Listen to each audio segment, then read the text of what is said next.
전도는 잃어버린 양들을 주님께로 다시 부르는 귀한 사역입니다. 여기서 잃어버린 양이란 탕자 혹은 죄인을 의미합니다. 그러나 사람들은 자신이 왜 죄인이냐고 따져 묻습니다. 나는 아무런 잘못도 저지르지 않았는데 왜 죄인이 되어야 하느냐고 반문합니다. 여러분, 우리가 생각하기에 살인은 죄 중에 가장 큰 죄라고 생각합니다. 살인은 사람이 사람의 목숨을 취하는 일로 굳이 살인죄라는 죄목이 없었던 시대에도 살인은 큰 죄로 여겨졌습니다. 그렇게 사람들은 살인을 저지른 자라면 누구든 크게 지탄받아 마땅하다고 생각합니다. 그런데 잠깐 생각해 볼 것이 있습니다. 우리는 민족의 영웅 안중근 의사를 잘 알고 있습니다. 안중근 의사는 1909년 10월 26일 일본인으로 가장한 채 러시아 하얼빈역에서 당시 일본 총리였던 이토 히로부미에게 권총 3발을 쏴 사살했습니다. 그것은 명백한 살인 행위였습니다. 그렇기에 일본은 안중근 의사에게 사형을 선고하였고 1910년 3월 26일 형이 집행돼 순국하였습니다. 일본의 시각에서 볼 때 안중근은 자기 나라 총리를 죽인 천하의 나쁜 놈이었지만 반대로 우리 조국 대한민국의 시각에서 볼 때 안중근은 국가를 위해 순국한 애국열사였습니다. 그렇기에 그는 그의 사후에 건국훈장 대한민국장에 추서되었고 지금까지도 그의 기념비적인 사건을 국가적으로 기리고 있습니다. 명백한 살인행위라는 하나의 사건을 두고 현해탄을 사이에 둔 양국은 서로 정반대의 입장을 가지고 있습니다. 한쪽은 최악의 살인이라 하여 거의 즉결 심판에 가까운 사형을 선고하였고 또 다른 한쪽은 거룩한 의거를 일으켰다 하여 훈장을 수여하였습니다. 우리는 과연 어느 쪽의 시각으로 이 사건을 바라보아야 할까요? 이것은 죄고 저것은 죄가 아니라는 그 기준은 누가 정하는 것일까요? 한 가지 사건을 두고 한쪽에서는 죽일 죄로 여기나 또 다른 한쪽에서는 구국의 영웅으로 떠받듭니다. 흔히들 말하기를 역사는 항상 승자의 편에서 기억되고 기록된다고들 합니다. 역사는 수많은 전쟁의 결과들을 바탕으로 써내려오고 있습니다. 그리고 역사의 기억은 항상 승자 편이었습니다. 일례로 우리는 1000년 전에 일어났던 십자군 전쟁을 기독교 역사상 가장 수치스러운 역사 중의 하나로 기억하고 있습니다. 물론 전쟁의 동기와 방법 모두가 다 잘못되었습니다.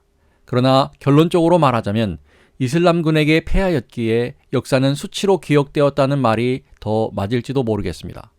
그러나 만약 십자군 전쟁에서 십자군이 승리하였고 이스라엘 땅을 수복하여 지금까지 이스라엘이란 땅이 기독교의 가치를 잘 보존하고 성지로서 그 역할을 잘 감당해오고 있었다면 역사는 과연 또 다른 평가를 내리지 않았을까요? 그렇기에 이 세상의 기준으로는 죄의 기준을 정확하게 나눌 수 없음을 인정해야 합니다. 똑같은 죄라도 그 기준이 나라마다 또 시대마다 차이를 보이고 있기 때문입니다. 죄를 규정하는 법은 우리가 생각하는 것보다 훨씬 더 모순적이고 또 힘의 논리를 따라 작동되고 있음을 확인했습니다. 아무리 악인이라 하더라도 힘이 강하면 법을 뒤집어 자신의 행위에 정당성을 부여하여 죄를 없이 할 수도 있기 때문입니다. 그렇다면 우리는 죄의 기준을 정할 수 없다는 것일까요? 대답은 그렇지 않다입니다. 왜냐하면 우리는 마음속에는 선한 것과 나쁜 것에 대한 개념을 가지고 있기 때문입니다. 성경은 이러한 논리를 뒷받침해주고 있습니다. 하나님의 진노가 불의로 진리를 막는 사람들의 모든 경건하지 않음과 불의에 대하여 하늘로부터 나타나나니 이는 하나님을 알만한 것이 그들 속에 보임이라. 하나님께서 이를 그들에게 보이셨느니라. 오직 하나님만이 선과 악의 기준이 되십니다. 하나님의 말씀을 몸과 마음을 다하여 지켜 순종하면 의가 되는 것이고 말씀을 거스리면 그것이 곧 죄가 되는 것입니다. 하나님께서 인간의 마음속에 선과 악을 알아차릴 수 있는 마음을 심어 놓으셨습니다. 그것은 인간의 본성의 DNA와도 같은 것입니다. 그렇기에 비록 전 세계의 법의 기준이나 잣대가 다를지라도 신기하게도 죄에 대한 감정은 전 세계적으로 비슷하게 나타납니다. 그렇기에 시대가 아무리 흘러가고 아무리 흉측하고 악하게 변한다 하더라도 인간의 죄에 대한 감각은 바뀌지 않을 것입니다. 그러나 문제는 우리는 그 죄를 감지하면서도 그것을 이겨내거나 제거하지 못한다는 것입니다. 성경을 보면 소돔과 고모라 이야기가 나옵니다. 그 도시 사람들의 죄가 흘러넘쳐서 결국 하나님이 그 땅을 멸망시키셨다고 나옵니다. 그렇다면 소돔과 고모라 사람들은 선을 모르고 죄만 알았기에 멸망당한 것인가요? 그렇지 않습니다. 소돔과 고모라 사람들도 선이 무엇이고 죄가 무엇인지는 감지할 수 있었습니다. 그럼에도 그들은 선은 지워버리고 죄악을 탐닉하는 삶을 살았습니다.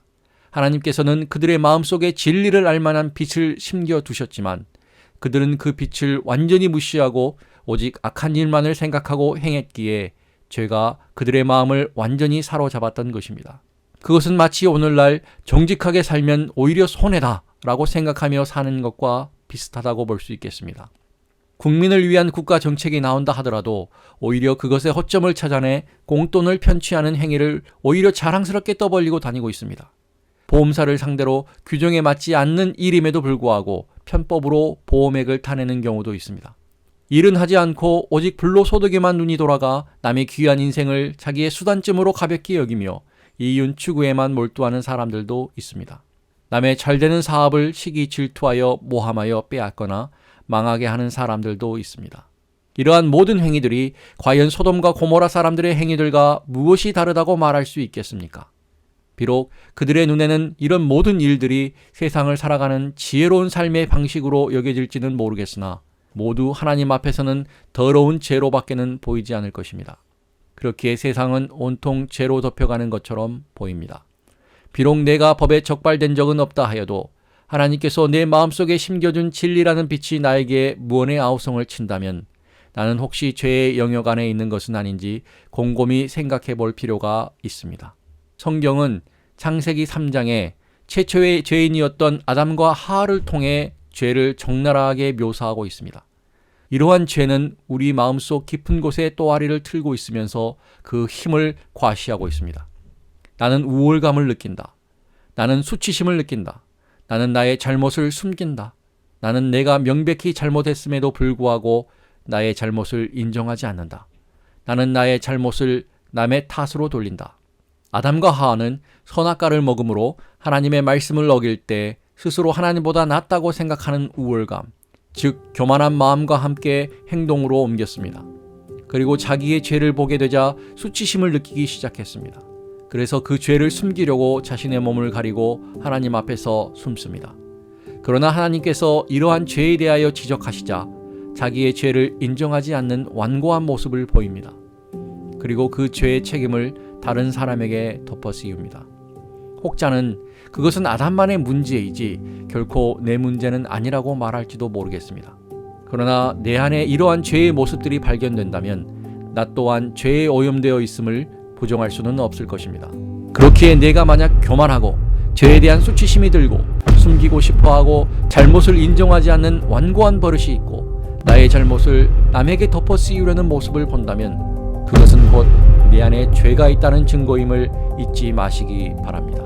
이러한 비극은 아담을 시작으로 후손들에게 퍼져나가기 시작했고 검정 잉크 한 방울이 비커 속에 온 물을 까맣게 물들이듯이 작게 보였던 죄 한 방울이 결국 모든 인류 속으로 스며들었습니다. 그리하여 모든 사람들은 죄 속에 갇혔고 죄의 지배를 받게 되었습니다. 그렇기에 지금 우리는 모두 죄인이라 불리는 것입니다. 그것은 눈에 띄는 죄일 수도 있고 눈에 띄지 않는 죄일 수도 있습니다. 그러나 중요한 것은 내 마음의 중심에서 항상 죄는 꿈틀거리고 있다는 것입니다. 여러분, 죄를 멀리 하십시오. 죄와 친구가 되지 마시기 바랍니다. 죄는 여러분의 기분을 잠시 즐겁게 해줄지는 모르겠지만 그 결말은 심한 수치심과 후회만 남기게 될 것입니다. 반대로 영원한 빛과 진리인 거룩하신 하나님만을 바라보십시오. 그리고 그 빛으로 나아오십시오. 그리하면 하나님께서는 여러분을 거룩하게 다듬으실 것입니다. 오늘 하루도 평안하시고